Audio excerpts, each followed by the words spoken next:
La sélection du 72e Festival de Cannes a été dévoilée ce jeudi 18 avril. Le Festival de Cannes, ce sera du 14 au 25 mai.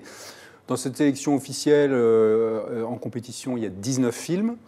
Moi, je dirais que c'est une sélection du Festival de Cannes qui ressemble à une sélection du Festival de Cannes. C'est-à-dire qu'il n'y a pas de surprise considérable. La seule surprise pour les milieux attentifs à ce genre de choses, c'est qu'on n'y trouve pas le film de Quentin Tarantino, qu'on promettait. Un film avec Brad Pitt et Leonardo DiCaprio. Bon, il se trouve qu'apparemment le film n'est pas tout à fait fini, mais il n'est pas du tout exclu qu'au dernier moment, il se retrouve quand même à Cannes. Que vous êtes naïf, Grégoire. Ah bon? Pourquoi? Je sais pas, moi je me dis peut-être qu'il préfère son producteur, lui, aller au Festival de Toronto. Oh, c'est pas évident, parce que pour le 25e anniversaire de Pulp Fiction et tout ça, il pourrait être content d'aller à Cannes quand même. Bon, peu importe. Toujours est-il que la sélection, on y retrouve des habitués de Cannes. Eh oui. On s'en plaint pas forcément, parce que quand même, un festival qui réunit Almodovar, les frères Dardenne, le nouveau film de Xavier Dolan, Marco Bellocchio, même Ken Loach. Ken Loach, c'est quand même toujours un cinéaste intéressant. Il y a Terrence Malick qui fait son retour.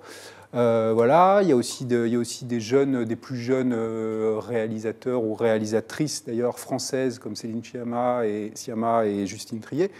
Donc non, il y a Arnaud Desplechin qui est là aussi pour représenter la France. Ça fait pas rêver quand même, Grégoire. Ça fait pas rêver. Non, mais le problème, c'est que quand Qu'est-ce qui vous fait rêver, je sais pas, quand Thierry Frémaux nous annonce un festival romantique, moi je vois les noms des cinéastes et les titres des films, connaissant un petit peu les cinéastes que vous avez cités en partie, les frères Dardenne, Ken Loach, le romantisme, on va le chercher, Desplechin, Roubaix, Une lumière. Almodovar, c'est le plus grand romantique de notre temps. Ouais, si vous voulez. Enfin, en tout cas, je vois pas. Il y a des sentiments. De là à considérer que tout ça est romantique, je pense que de la même façon qu'on nous avait annoncé que cette année, ça y est, Thierry Frémaux avait retenu les leçons l'année dernière, on allait avoir un retour un peu du glamour des Américains. Le fait que Tarantino ne vienne pas vraisemblablement, alors peut-être qu'il y aura une bonne surprise et il va finir par le convaincre, mais le fait que James Gray ne soit pas là non plus, ça fait quand même deux gros mastodontes américains qui ne sont pas présents. Et quand je regarde la liste, alors je ne dis pas que le cinéma américain c'est forcément formidable, c'est pas la question. Quand même, non, mais il y a du cinéma américain qui est tout à fait défendable. Et le fait que il n'y ait pas beaucoup de cinéma américain dans la liste, moi, me chagrine un petit peu. Et pardon, vous allez croire que c'est obsessionnel, mais on en a déjà parlé il y a quelques mois. J'ai vraiment l'impression que Toronto aspire quand même un certain nombre de grands noms, de plus en plus, au détriment de Cannes. Il faudrait se réveiller. Et c'est pas en nous recollant, parce que si on ajoute le nombre de fois que Almodovar, Desplechin, Ken Loach, Suleiman, les frères Dardenne sont venus, je pense qu'on doit arriver à 40, 50 fois. Si on veut se renouveler, il faut peut-être aller chercher ailleurs et pas toujours reprendre les classiques, parce que je pense que Cannes est menacé par cette espèce de mouvement circulaire avec toujours les mêmes qui reviennent. Toujours les mêmes, c'est-à-dire que là, dans les 19 qui sont sélectionnés, on a cité 5 noms qui effectivement reviennent d'un festival sur l'autre. Dolan, la plupart des autres, moi je ne les connais pas forcément. Mais ils étaient dans d'autres sélections avant. Oui, forcément, parce qu'il y en a plusieurs sélections. Là, il se trouve qu'ils sont sélections officielles, mais c'est quand même, ça représente. Non, mais après, vous regardez les autres sélections, c'est pareil, on va retomber sur vos amis, Bruno Dumont, Christophe Honoré, Abel Ferrara et Herzog, qui font des films qui, à mon avis, sont assez particuliers.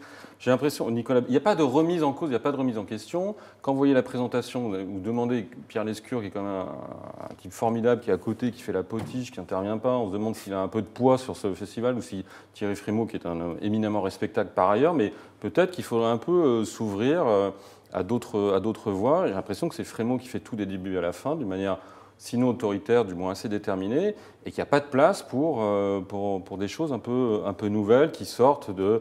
Parce que là, j'ai regardé un petit peu les thématiques des films, c'est quand même toujours le monde comme il ne va pas, des films de gangsters, des films de voyous, des films avec un peu de drogue, avec un peu de... C'est vraiment lassant, quoi. Je veux dire, le Cannes ne doit pas être que ça. Et encore une fois, il y a la menace Toronto, Berlin, Venise, qui attire de plus en plus de... Et si Tarantino ne vient pas, je pense que c'est rarement des grosses comédies grasses et hilarantes récompensées à Venise, par exemple. Il y a quelque chose entre les comédies grasses et hilarantes que vous détestez par principe. D'ailleurs, la plupart des cinéastes qui se retrouvent là, je ne sais pas, comment s'appelle-t-il, le chinois Diao Yinan, il avait été récompensé. Ah non, c'était pas Venise, c'était à Berlin, pardon, je crois. Et voilà. Mais tout est dit. Oui, mais voilà. Non mais. Bah après, que chaque festival ait son identité, sa spécificité et sa culture propre, moi, ça ne me choque pas. Enfin, on n'a pas de raison de voir le Festival de Cannes se mettre absolument à imiter les autres. C'est vrai que ça serait bien qu'il y ait... C'est vrai qu'on a l'impression, comme ça, parce que c'est toujours les 4 ou 5 mêmes grands noms qu'on fait sortir du chapeau, parce qu'on les connaît, par commodité, c'est aussi sans doute de notre faute à nous, journalistes. On donne l'impression que le Festival de Cannes ronronne et fait toujours la même chose. Mais je suis pas sûr, c'est pas évident. Et puis vous pourrez vous consoler en allant hors compétition, voir le film de Claude Lelouch ou celui de Nicolas Bedos, par exemple. De Nicolas Bedos? Non, je crois pas. Ah bon? Non, je crois pas. Non, je crois pas. Non, vraiment pas.